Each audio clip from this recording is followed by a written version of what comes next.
സങ്കീർത്തനം 34. ദൈവത്തിൻ്റെ സംരക്ഷണം. കർത്താവിനെ ഞാൻ എന്നും പുകഴ്ത്തും. അവിടുത്തെ സ്തുതികൾ എപ്പോഴും എൻ്റെ അധരങ്ങളിലുണ്ടായിരിക്കും. കർത്താവിൽ ഞാൻ അഭിമാനം കൊള്ളുന്നു. പീഡിതർ കേട്ട് ആനന്ദിക്കട്ടെ. എന്നോടൊത്ത് കർത്താവിനെ മഹത്വപ്പെടുത്തുവിൻ. നമുക്കൊരുമിച്ച് അവിടുത്തെ നാമത്തെ സ്തുതിക്കാം. ഞാൻ കർത്താവിനെ തേടി, അവിടുന്ന് എനിക്ക് ഉത്തരമരുളി.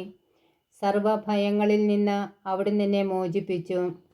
അവിടുത്തെ നോക്കിയവർ പ്രകാശിതരായി, അവർ ലജ്ജിതരാവുകയില്ല.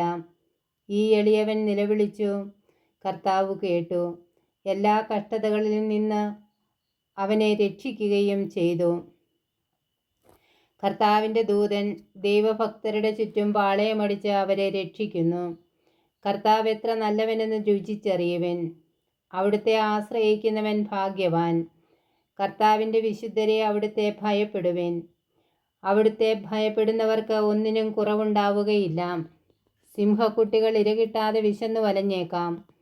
കർത്താവിനെ അന്വേഷിക്കുന്നവർക്ക് ഒന്നിനും കുറവുണ്ടാവുകയില്ല. മക്കളെ, ഞാൻ പറയുന്നത് കേൾക്കുവിൻ. ദൈവഭക്തി ഞാൻ നിങ്ങളെ പരിശീലിപ്പിക്കാം. ജീവിതം ആഗ്രഹിക്കുകയും സന്തുഷ്ടമായ ദീർഘായുസ് അഭിലഷിക്കുകയും ചെയ്യുന്നുവോ? തിന്മയിൽ നിന്ന് നാവിനെയും വ്യാജഭാഷണത്തിൽ നിന്ന് അധരങ്ങളെയും സൂക്ഷിച്ചുകൊള്ളുവിൻ. തിന്മയിൽ നിന്നകന്ന് നന്മ ചെയ്യുവിൻ. സമാധാനം അന്വേഷിച്ച് അതിനെ പിന്തുടരുവിൻ. കർത്താവ് നീതിമാന്മാരെ കടാക്ഷിക്കുന്നു. അവിടുന്ന് അവരുടെ വിലാപം ശ്രവിക്കുന്നു. ദുഷ്കർമ്മികളുടെ ഓർമ്മ ഭൂമിയിൽ നിന്ന് വിച്ഛേദിക്കാൻ കർത്താവ് അവർക്കെതിരെ മുഖം തിരിക്കുന്നു. നീതിമാന്മാർ സഹായത്തിന് നിലവിളിക്കുമ്പോൾ കർത്താവ് കേൾക്കുന്നു. അവരെ സകലവിധ കഷ്ടതകളിൽ നിന്ന് രക്ഷിക്കുന്നു. ഹൃദയം നുറുങ്ങിയവർക്ക് കർത്താവ് സമീപസ്ഥനാണ്. മനമുരുകിയവരെ അവിടുന്ന് രക്ഷിക്കുന്നു. നീതിമാന്റെ ക്ലേശങ്ങൾ അസംഖ്യമാണ്. അവയിൽ നിന്നെല്ലാം കർത്താവ് അവനെ മോചിപ്പിക്കുന്നു. അവൻ്റെ അസ്ഥികളെ കർത്താവ് കാത്തു സൂക്ഷിക്കുന്നു. അവയിലൊന്നുപോലും തകർക്കപ്പെടുകയില്ല.